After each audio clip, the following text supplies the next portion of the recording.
Welcome, Showtimers! Showtimer! Yes, nagbabalik na naman tayo sa Generation Pagod podcast for today, Mare. Ang pag-uusapan natin ay, wait, binabasa ko siya. May board. At guys, sa 11th episode pa kami nagka-board. Akala nyo ba sa mga pagod namin to, wala talaga siya pamasahe. Flow lang yun. Pero ito, for today, Generation Please tayo. Generation please. Ano yung please? Ano yun? Isuot natin dringas. Please yan. So please. Ayan. Ang ganda naman. Yes, sa ano po, next season ulit. Ano po next season? Okay, ano pag-usapan natin sa Generation Please? Sa Generation Please, ito yung mga panahong humiling ka, talaga nag-please ka talaga kay Lord. Kung sino man ang hinihilingan mo. And, Ryan, please. please, Lord mo po. Yes.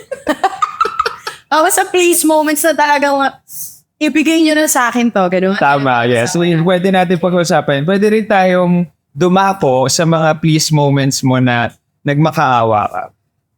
You begged for something. To someone. Marami kang ganyan. Na wala akong ganun masyado kasi naibigay agad.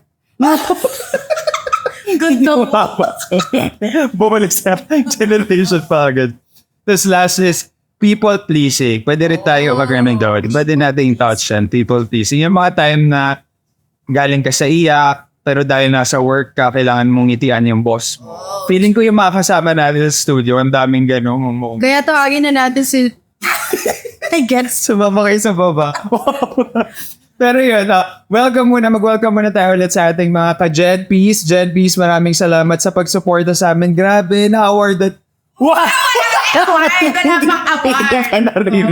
Na-awardan na agad. Pero yun, maraming salamat Gen Peace sa pag-support. And of course, magpapakilala muna kami. Kami ang inyong We Put the P in Therapy. Yung hindi nyo pa nakakapisa yan. So, sa mga nakikinig sa amin sa mga kotse, mga nagdadrive yun, Yaman ng listeners. sa lahat ng aming listeners, kung naririnig nyo yung mga magaganda namin. Yes, sa mga nanay dyan sa Ayala, Alabang. Ano mo, pamakilala ka, hirap pa tayo. Habang nag-garden. Papanggitin na namin pangalan namin, nagkaganito ba? Sa mga nakikinig po, ako pa rin po ito, si Erica. At si Ryan. And welcome to Generation Pagod Podcast. Saan? Kung saan? Pida kayong mga pagod. Kung saan? Sana magkapahinga naman kayo. Sana tayong pahinga nila. Pero sana natin. Okay, sige. Ikaw muna. So, eto na. Isa na daw. Hindi, kasi nasa tamang angulo ka. So, ganun naman. So, dito, pare, eto yung mga please moments mo na kailan ka humiling kay Lord. Parang, Lord, please, pingin mo naman sa akin. Nabigyan niyo sila. Wow! Hindi, sige. Seryoso, lagi ko yung bukang bibig. Ano kung nag-umpisa ako sa kung ano mang ginagalawan kong industriya, may. Nung nagsisimula talaga ako, ang dami kong please moments. Kasi nga, wala akong connection. Ako ngayon lang po ulit na ganito sa amin. Ako po na nakagraduate. So parang lahat ng gusto kong gawin in life, parang lahat isusugal ko talaga. So parang, please. So doon ko na umpisan kasi yung ginagawa ko, ang lagi din sa tinapos ko. So talagang sugal siya na parang, Lord, please, ibigay mo lang sa akin to. Bigyan mo lang ako ng mga signs na may pupuntahan to kahit pa paano. So ang dami ng karoon, nung nagpupisa. Parang, hindi ko ito sa akin. Tapos biglang, shocks, hindi pa. Ito na yun, ito yung next. At ibigay na ito sa akin. Sige nga, meron ka ba parang isang pinakamalalang situation na nag-please ka tapos binigay? Sa totoo lang, one. Lahat hindi. But I mean it the most positive way. Okay. Kasi ngayon na mas mature na ako and naaalala ko yung mga bagay-bagay. Parang mas nag-make sense siya na kaya pala siya hindi pinigay ng mga panahon. Talagang, Lord, please ibigay mo na sa akin kasi hindi siya para sa akin that time. Okay. So, nung nangyayari na for me, mga hiling ko sa buhay, kunwari, di ba, bata pa lang ako, gusto ko na mag-artista. So, parang unang sali ko sa PBB, Lord, ibigay mo na to sa akin, please. Tapos biglang, shucks, wala akong number. So, parang ako, sige, sa next sali na PBB, Lord, ito na to, big winner, let's help it, please. Sabi ko, nasa big winner ka na kasi agad? Oo, di ba? Ang dami mong ganyan. Parang 3 beses ako sumali sa PBB. Pero ngayon, now that I think about it, hindi ko pala talaga kakayanin kung bawang ilalagay ako sa ganong sitwasyon. So parang, wait ko nare-realize na, kaya pala ako hindi nilagay doon ni Lord kasi kung nilagay niya ako doon, baka nasira ang pagkatao ko at ang pag-iisip ko, parang ganoon. So speaking of PBB, mukhang magbubukas na ng bahay, hindi mo na siya iti-please. Hindi mo na hihiling ko. Kasi ako din mag-go. Wow! Ate Tony. Philippines! Wala siya. Pero ayun, parang wala akong pinlis na like, Lord, ibigay mo na to sa akin. Pero that doesn't mean wala siyang ipinigay. Okay. Kasi lahat ng pinigay niya, mas maganda. Kaya that don't turn out. Ang ganda ng turn. Yes. Ako siguro, pinaka-please ibigay mo na to sa akin is yung trip to UK na yung magiging na nurse dapat ako sa iyo. Pero parang mga ka-Jenby, sobrang agree ako kay Ekang na parang ngayon din inaalala ko yung moments sa umining talaga ako na nag-please ako pero hindi niya binigay. Diba? And not to be religious or whatever ha. Totoo din yun na like, the more na pinipilit mong may mangyari, parang mas ano siya na like, pala talaga siya mag-work. Mas maganda yung plano niya. Parang good. Yes. Parang habang mas pinipilit mo, parang mas... Parang mag-stick ka talaga dun sa kasabihan ng nating lahat na parang his plans are always greater than yours. Totoo. Parang the more you force yourself to asking him yung mga bagay na gusto mo, nakikita niya, okay, dito tama mag-flourish ng tao. So, yun, parang yung UK, yun nga, parang ewan ko na kwento ko ito sa mga past episodes natin na parang plano ko mag-UK, talaga pinagdasal ko yun, tapos parang give up ko talaga lahat ng ginagawa ko sa Philippines. Kinausap ko na rin even yung management natin dito sa Blockman na parang may plano po ako mag-ibang bansa, etc. So parang hiniling ko talaga siya, pero parang looking back also, itong yung 2023, the past year, doon niya talaga sinagot na parang, okay, naiintindihan ko na kung bakit yung please moment ko, hindi yun yung nabigay. Kasi may better plans nga siya for me. Eh, nandito ako ngayon sa Pinas, tingnan mo, wala ka dapat kausap dito kung nakalipad daw. Diba? So, Actually, hindi. May kausap talaga. Actually, second choice. Wow! ayun, na nag-umpisa na Sorry. Nag-umpisa na issues. Sorry. So parang yun yung please moment natin. So wala ka na maalala ng mga please Lord, ibigay mo na to sa Oo, parang for sure, sobrang dami. Sobrang dami ko talagang pisa. Lalo kapag bagets ka, hindi ako nagmamalinis. Pag bagets ka talagang parang, magkukuha na ng mag-door, bigay mo na sa akin to. Tapos biglang fast forward to like, ilang years after the moment, yung parang, is nakakaganda. Parang kahit sa mga tao, piniplease mo, Lord, please sila na yun, na-extend sila sa buhay ko. Tapos parang, pero ang ganda na pinagdadasal mo. Ang ganda na pinagdadasal mo, pati yung tao magiging kasama mo sa buhay, sa work man, is because yun nga, parang yun din yung naging constant prayer ko na parang looking for a relationship. Yun yung lagi ko pinag-pray. Pag may dinidate ako, lagi ko nang dasal is parang, please Lord, kung para siya sa akin, let it feel easy. Pero kung hindi siya para sa akin, ilayo mo na agad siya sa... yun din ang sinasabi ng Elmat ko sa akin lagi. Kapag halimbawa nanilito pa, kahit sino pa kausapin ko, kahit ko kausapin mo sabihin ng mami ko, tapos halimbawa hindi pa rin nalinawan. Ipagdasal mo. I don't mean to be preachy, pero for me, nag-work talaga siya na like, okay, Lord, please, ano po bang gagawin ko? Ganito. Tapos biglang, mas malinaw sa mata ko ang mga kasagutan. Ganun. Kaya mas madaling tanggapin no? Parang pag nawala yung tao or isang bagay because you believe na sinurrender mo na siya. Parang nasa taas na yung decision. Pag nilayo siya, okay, he has better plans. Yeah, He will save you. He will save you. Ang ganda, naging preachy na yun. Kaya naman ko na nagtatapos ang episode na to kasi maganda na yung wisdom na yun. Maganda na yung Okay na tayo. From Lord, kay Lord ka nag-please. Dito naman tayo sa please, humingi ako ng tawad or please, nagmamakaawa ako, magstay ka na. May it be relationships sa love or sa please, papunta naman sa mga tao. May mga... From Lord to Lord Herrera. Ano yun? So yeah, may mga ganung moments ka ba na parang... Ikaw naman ako na, pinag-share ko kanina una. Alam mo, marami tong si Ryan. Sure ako dami nagdaan sa buhay nito. Uy! Or sila yung nag-please ba sa'yo? Parang ganun eh. Sige. Wow. Pangalanan natin. Hindi.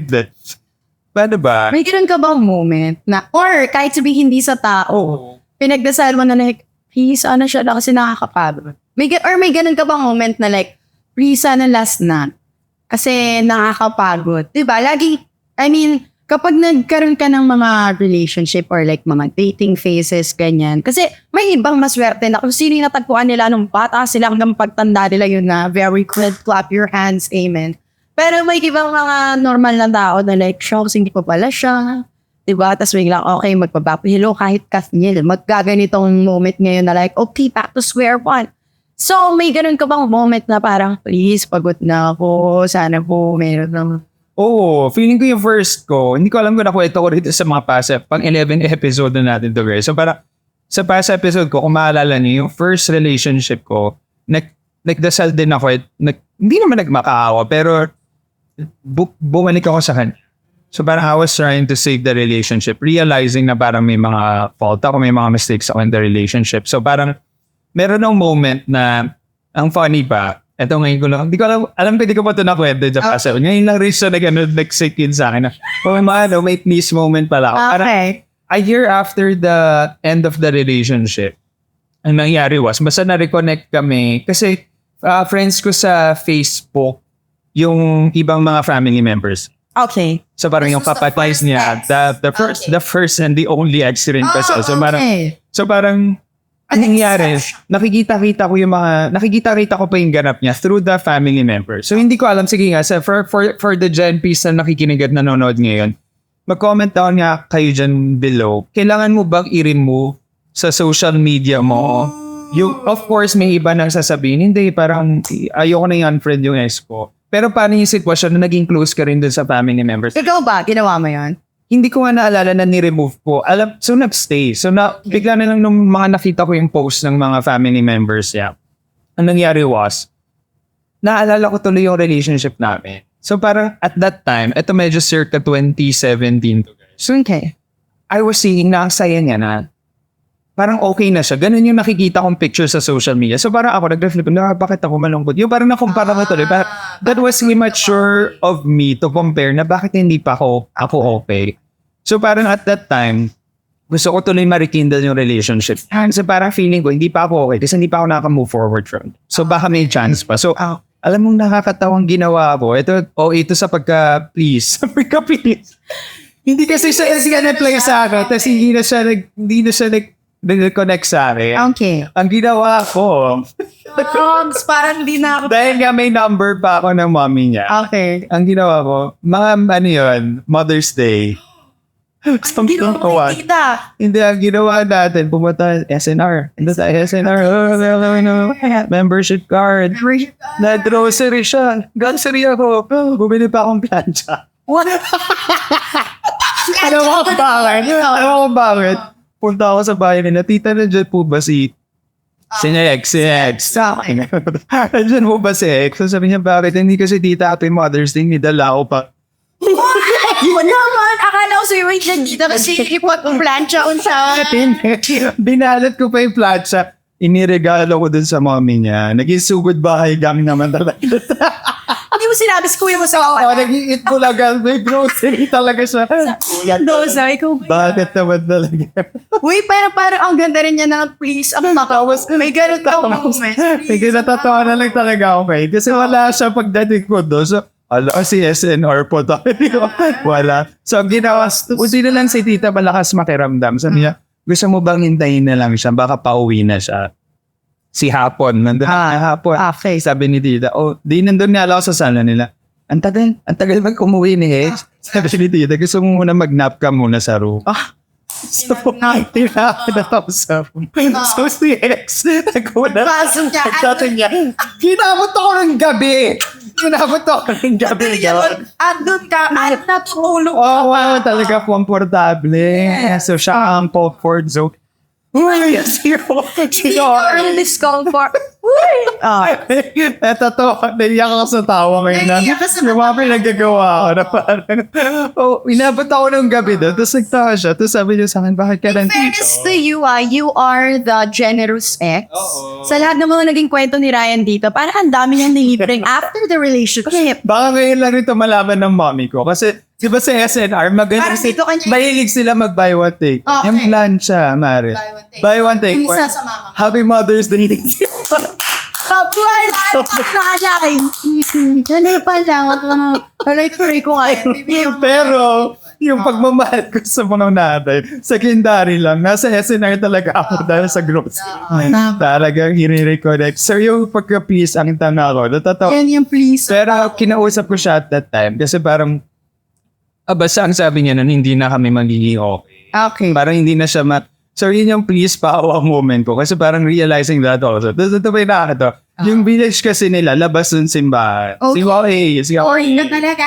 Si OA talaga. Walang nonchalant sa amin. Alam mo, parang sa ganyang katangahan, ako yung natural. Diba yung ginabi na ako. Labas ako village nila. Kasi nga, naiyak ako noon. Kasi parang yung feeling ko yung effort ko. Happy Mother's Day pa tayo. May extra pa akong plato sa gilid ako. Habang nag-OA tayo. Iba natin ako doon. So, pero buy one take one. Oo, buy one take. So paglabas ko ng simbahan, talagang nakita ko yung simbahan. Ay, paglabas ko ng village, nakita ko yung simbahan. Sabi ko, Lord, last na to. Sinabi ka talaga yung last na to. Isa kayo mo na, wow! Wala yun. Sabi ko lang last na to. Kahit naman ako maintindihan ko na hiningi mo yung kay Lord kasi Ito. grabe naman. Alam mo itong daan na to kasi taga Third General Commonwealth.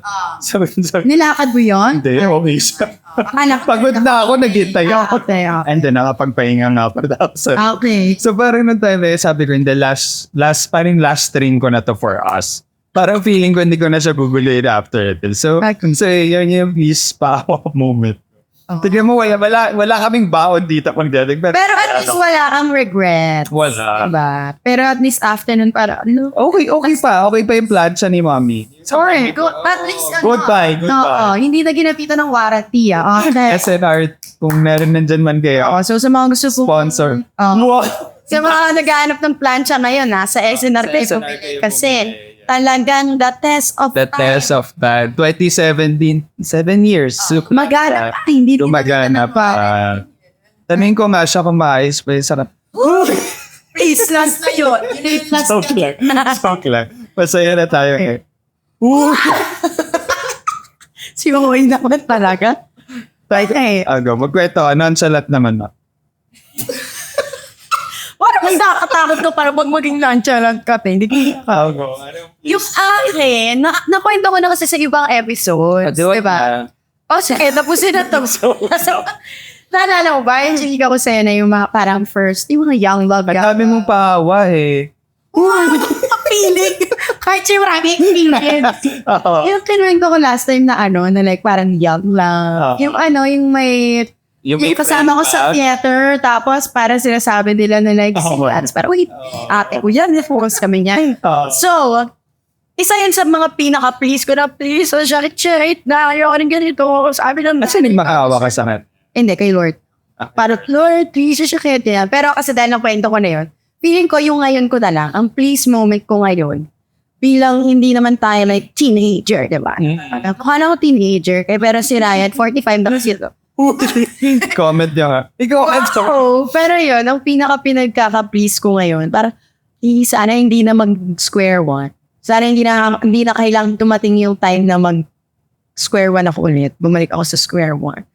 Then you know what I mean? Sa relationship. Oo, para ako, ayoko na po Ito na sana. Oo, yun yung pinaka-please ko ngayon. Please, sana po mag-work. Sana lahat ng pinaplano nyo para sa akin ay kasama. Actually, ang ganda nun. Ang ganda nun parang sana. Kasi hindi talaga natin makukontra. Pag sinabi ni Lord, hindi talaga kayo, hindi talaga kayo. Kahit sabihin ipilit nyo yan, yung feeling, hindi talaga. Diba? Kahit witnessing sa mga kaibigan natin, hindi talaga, hindi na talaga. Pero pinipilit nila ang ending, talagang, hindi ko na rin sure. Paano ba't magkasama pa kayo? Tsaka ang daming parang nakikip na lang dun sa relationship because ayaw na nga nila mag-square one. Yes. So parang ganda nung pagka-prayer mo. Gusto na lang nila, square. So yun yung please, yun yung pinaka-please pa ako. Doon tayo sa last segment ng please, generation please. Okay. So may segment na tayo. Tatawagin natin to, please be with you. Kasi people pleasing. People pleasing naman. Ito, parang ito yung mga moments sa pa-strong ka. Ito, ang meaning ko ang dabi ko rin. Kasi before, sa youth ko, ginamit ko yung term mo. So parang sa younger years ko, may tendency talaga ako sa maging people pleaser. Youth, ano yun? Ikaw yan. Ano? Sabi ni Blue G. Ano? And then now, parang nanitake to you. Sige na, ito rin mo. Sino nagsabi? Pero yun, parang yung pagka people pleasing or pa strong tayo, at feeling ko ang dami nating moments na yun, gumising ka, pag napagod ka, tapos parang kailangan mong ngumiti. So parang, ako, what scenario was, sa family kasi namin, ako yung parang pa-strong. Ako yung image of pagiging strong nila, image of strength. So parang hindi ko alam kung kailan lalabas yung episode na to. Pero meron... Sa ano daw to? December. 2027. Ay, lapit na. Wala. So, parang meron sa Especially Yours ng Showtime. Ang ganda nung sinabi doon ni parang Vice and Bella. Meron silang discussion doon about being pa-strong. Na parang sa family mo or sa upbringing mo, sa pagpapalaki sa'yo, parang if ikaw yung laging image of strength nila, ang hirap din magpakita ng weakness. Yes, that's so So, yun yung parang naging upbringing ko rin, Mare, na parang during my younger years, dahil nga parang the breadwinner image, ganyan. So parang may times na yun, yung heartbroken moments ko. Especially yung kay first ex nga. Parang ang hirap kasi hindi pa ako out, hindi out yung relationship. That's heartbroken. So parang patong-patong siya. May mga times na nasa isang room lang kami. Umiyak ako. Pero pag kinalabit nila ako, bigla na akong ngingiti. Na parang, kunyari, hindi nila narinig or hindi nila nakita yung pag-iyak ko, etc. So parang, yun yung one of the moments na hindi ko alam kung gugustuhin ko bang ma-experience sa mga Gen P's natin na nakikinig or what. Pero parang, ang hirap para pag ikaw yung pa-strong, nagsisinungaling ka sa sarili mo na okay ka para lang sa ikaka-okay ng ibang tao. So parang ikaw ba, may mga moments ka ba? Ito na. Siyawain ako, wala pa ka, makina ko na. So, yung kwento mo, mas sa family. Parang yun yung pinaka people pleasing. Yes, ang daming moments sa family. Na gano'n ako na parang sobrang stress ko sa work, pero parang dahil sa feeling ko kasi may mga days na eto medyo bad habit ko to, pero kunyari, kapatid kita, bigla ka magkikwento sa akin ng problem mo, tapos feeling ko mas mabigat yun sa'yo. Hindi na lang ako magkikwit. Magpapaka-strong na lang ako kasi parang, ay, ang bigat na sa kanya. Parang pag nag-share pa ako, baka ma-feel pa niyang, hindi pala okay yung kapatid mo nagkwento ako. So parang, may mga days agad, pero yun yung younger years ko. So, ikaw? Actually, parang nagiging defense mechanism yan ng mga walang choice kundi magpakatatag. Kagari, yung na-experience mo or like pati sa experience ko na gusto kasi natin kung mga talaga sa buhay. Ayaw natin na magstay lang doon. Ganyan. So tayo talaga na mag-step up tayo kasi buong pamilya yung gusto natin i-aman. Wala tayong nagiging choice kung hindi like kunwari yan, nahihirapan tayo. Tapos may makita ka na mas mahirap yung sitwasyon nila. Parang, ay, okay na pala ako. Okay na pala ako. Na in a way, thank you Lord, mapipil mo na okay, sige, okay ako, kaya ko pa to kasi mas malala yung sitwasyon nila. Pero, in reality, nakakasama din pala siya na hindi mo napaprocess yung mo na. Okay lang naman para maramdaman ko na hindi ako okay. Dahil lang nakikita ko na mas hindi okay sa sitwasyon ko, di ba? So, feel ko i-share ko na lang medyo similar sa'yo. No, pagka-bagets kasi pag nag-umpisa ka with any career na gusto mong pasukin, talagang magiging people pleaser ka regardless kung aware ka o hindi.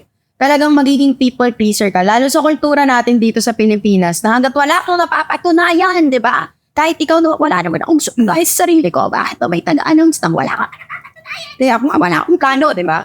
Parang dito sa kultura natin sa Pilipinas, hanggat wala ka pang napapatunayan, lagi kang hindi ka outed, wala kang ambag. Parang gano'n. So, sa mga umpisa niya ng karera ng buhay niyo, talagang ikaw, please, sige, please natin lahat ng kailangan ni please para makaangat. I-gain ko yung respect na dapat naman nandun na talaga to begin with.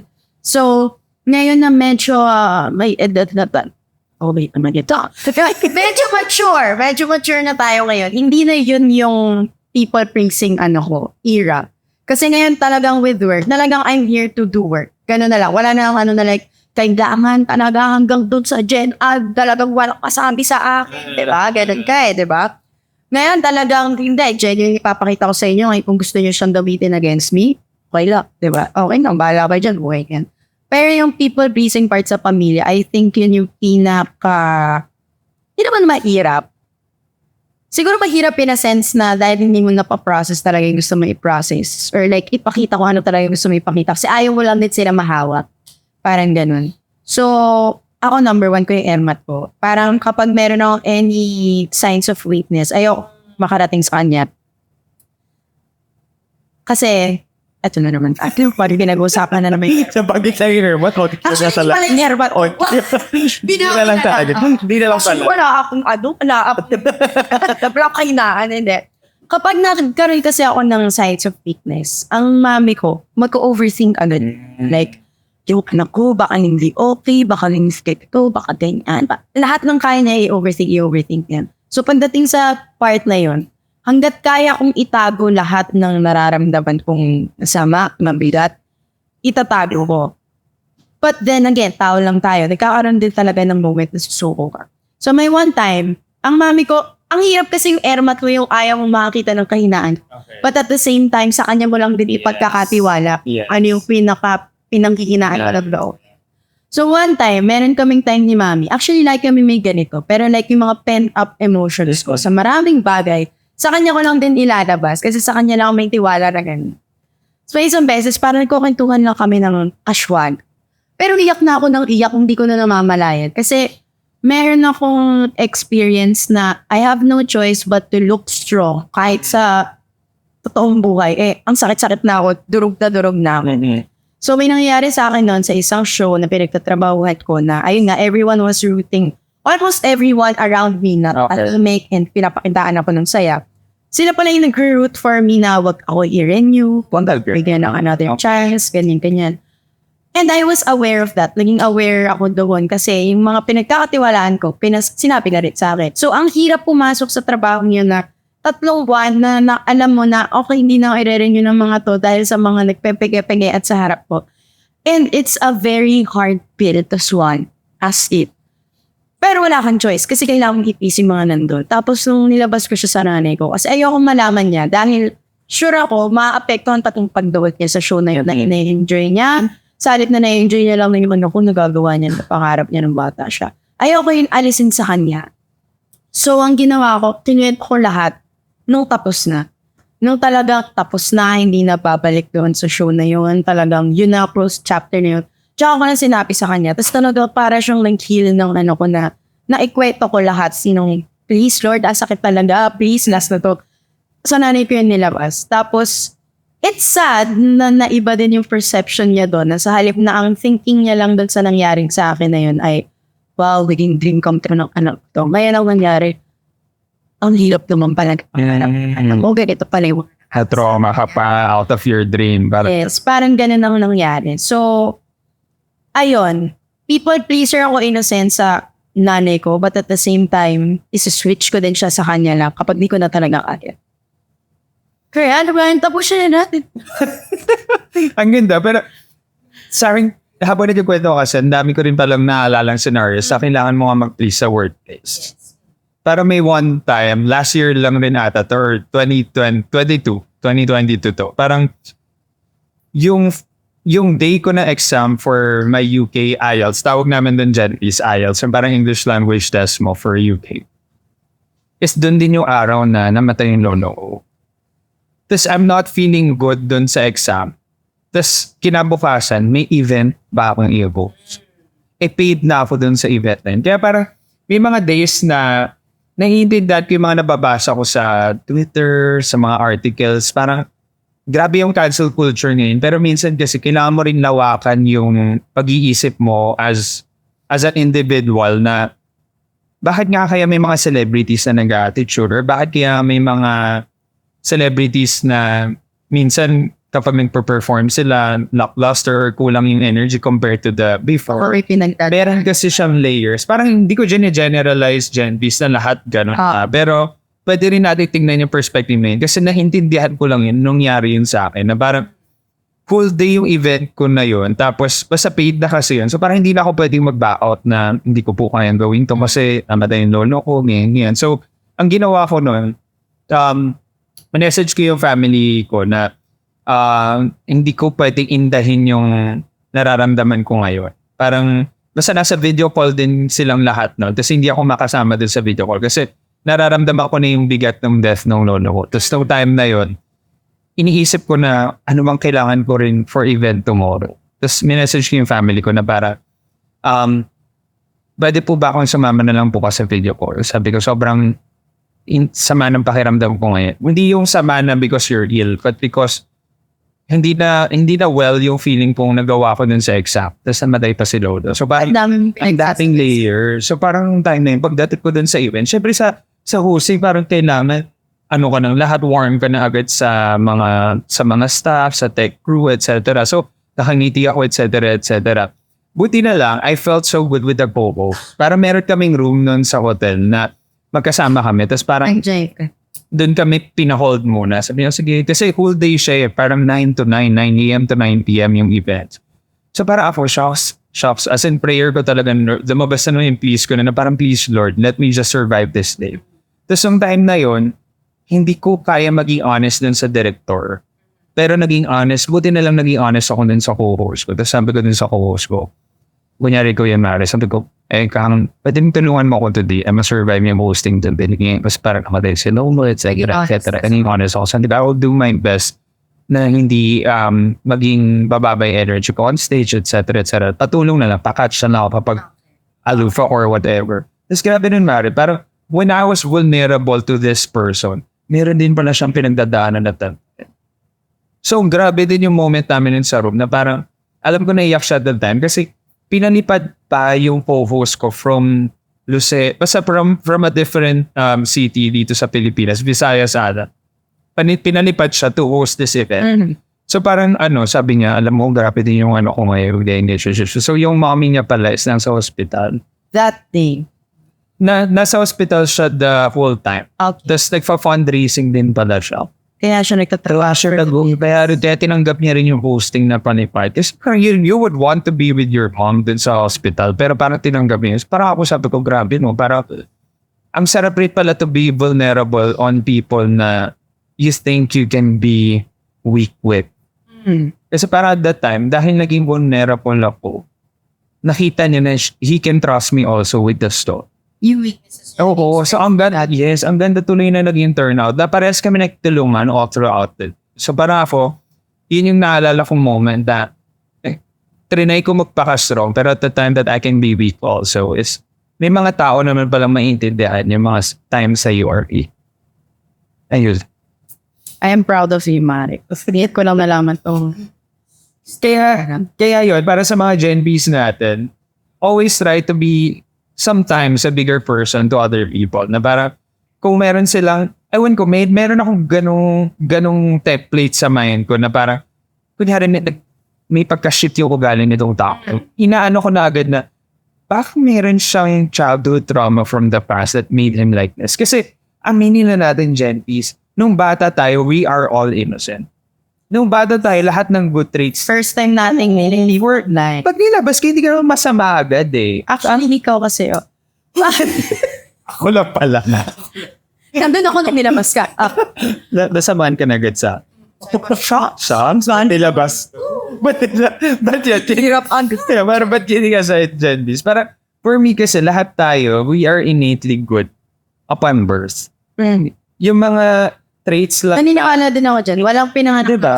Yung mga traits na napuha natin is from childhood experiences natin, from the traumas we're having sa paglaki natin. Kaya etong kaharap mo na boomer, millennial, or whatever na yan, may kasama, meron siyang nagagawa because of a certain reason. So parang, maybe, parang hindi niya kaya maging people pleaser kaya sobrang honest naman niya with whatever emotions meron siya. So yun, siguro yun yung pinakapulot ko from this Generation Please episode natin. So parang, kanina nakuha niyo na yung mga learnings namin out of pleasing to God, kung ano yung mga pangarap namin, pleasing to a partner, family. And dito sa people pleasing, it's really more I guess, as we mature, kasi parehas tayo na parang may tendency niya tayo to people please. Pero parang, I'd say na vulnerability is power. Parang when you also show your weak side to other people, nakikita nila yung truth inside you na okay, hindi pala siya all shell, hindi siya all wall. So parang it's hard for a lot of people na magbaba ng wall. Pero you try as much as possible, be a person pa din sa harap ng ibang tao. I mean, magpakatao pa rin tao sa harap ng ibang tao. Alam mo, napulot ko naman. Kasi kanina nung nagpaplano tayo, ang pag-uusapan, para inisip ko, ano kaya ba share ko? Ay, hindi na ako people pleaser, parang gano'n ang inisip ko kanina. Pero after natin mapag-usapan lahat ng to, feeling ko naman, lahat innately people pleaser. In a sense na, siguro nung bata tayo, o gusto natin i-please yung teachers natin for good grades, or like yung mga katrabaho natin para ma-hire tayo ulit, ganyan-ganyan, etc. Hanggang sa pag tumanda ka, nag-mature ka, piniplease mo na rin na hindi ako pwede magpakita ng weakness sa pamilya ko. I feel like innately lahat tayo people pleaser. Hindi siguro sa level na like, ganito kadaming taong gusto ko i-please. Pero feeling ko, nagta-transition lang siya kung sino na yung i-please mo. Kasi habang tumatanda ka, mas nalalaman mo na human. Yeah. Parang it's part of maturity. And hindi mo talaga siya may iwasan na habang tumatanda ka. Meron kasing wisdom through experience. Meron ding wisdom through age. And through age, mas nalalaman mo sino lang yung nagmamatter. Kaya yun na rin, kahit sabihin hindi mo siya inaamin na gusto ko ma-please tong mga taong to. The fact na ayaw mo sila ma-disappoint. Diba? Parang pwede na rin siya i-consider. So, ayun nga, lahat talaga tayo, meron tayong gustong i-please, regardless kung isang tao yan, sarili mo yan, diba? Or dating sarili mo, hindi kailangan kasi patunayan ko sa dating sarili ko na kaya ko to kasi ang taas ng pangarap niya dati, nadadali ko yung sarili ko sa ganito, ganyan, blah, blah. But, ayun nga, I think, kahit sino pa yung gusto niya i-please, huwag niya rin kakalimutan yung truth in you. Yeah. Like, yun nga, pagkasabi mo ng isa vulnerability. Anyone na vulnerable is, for me, kung sino man, and in any vulnerable moment, that would be your truest self. So, dapat kilala mo yung sarili mo. Learn from that experience. Pwede mo yung pagkain. For me, pagkain, yung kunwari gutom ka, kumakain ka. For me, vulnerable yun na like talagang feeling mo, eto lang yung makakasuffice sa'yo, ganyan-ganyan, pagkain. So, tuwing may nakikita akong masipag magtrabaho na kumakain, feeling ko sobrang vulnerable nila that moment. So, kung ano man yung kinaka-vulnerable nyo ngayon, learn from it, tapos magpalakas na kayo, magpalakas. Kasi sure ako may gusto kayo i-please kahit sarili nyo yan. Kahit inner child nyo yan. Uso-uso tayo mag-deal ng inner child. Pero I hope in the process of you pleasing people or yourself, hindi nyo nakakalimutan kung ano yung gusto nyo talagang gawin. See? Ang ganda. Sige, naman na. So, kung napakinggan nyo kami mga ka-Gen Bs, take some time right now to pause and reflect. Like, masaya ka ba sa estado mo ngayon? Parang, the truth, ang ganda na sinabi mo and the truth in you, dapat yun yung ma-retain talaga. Kasi parang, yun dapat yun ang show to the world. So, yes. Aminado ako maganda yung sinabi ko. Hindi ko na ba't nandito ako pa? Hindi talaga kaya na puro seryoso. Ito ko yung truth. People pleasing pa ba ito? Oh. Wala na. So, No, please, sinay na naman. Please, go ahead. siya na naman kasama ko. Ay, nakakat ko na naman. Wow! sabi na mga Gen Bs na nakikinig. Akala ko ba take some time to pause? Oo. At alam mo yung mga Gen P natin na listeners, parang ano sila lagi, like parang, hate, seryoso. Oo, naman. Pero hindi, ganito lang talaga kami mga ka-Gen P. So maraming salamat lagi sa inyong support. And please, always support us. And thank you so much for always being there para sa amin ni Ekang. Sobrang saya namin sa feedback. Ay, sinisigawan na pa. Alam ko na yung bago kong please. Ano? Please, pabayin niyo. What a please. Yun naman. Kasi kung therapy to sa inyong lahat, sobrang therapy rin to sa amin ni Ekang. Kasi pag nagkikita kami, dami naming napagkwentuhan. At kanina nga lang, parang may naging vulnerable sa... Ako ba? Hindi naman sa Hindi naman. Tell me what you can. What? Hindi naman tell me what you can. Pero yun, maraming salamat, Gen P. So please keep always supporting us and use our hashtags, #GenerationPagod and #GenP, and tag us, Generation Pagod Podcast, in all social media platforms. #Erica Nova. Sorry, parang madamay-damay ako. Oo, madamay nyo naman kami. Follow nyo naman kami. Kung may mga brands dyan na nakikinig, please na. Kayo na bahala. Please, sa season 2. Let's make it happen. Kontakin nyo na kami. So, ayun, maraming salamat ulit. Ako si Ryan. And ako po si Erica. Pagod na kami mag-people please, pero please paramihin niyo tong episodes na to. Bye guys! Bye guys! Thank you! Just peace.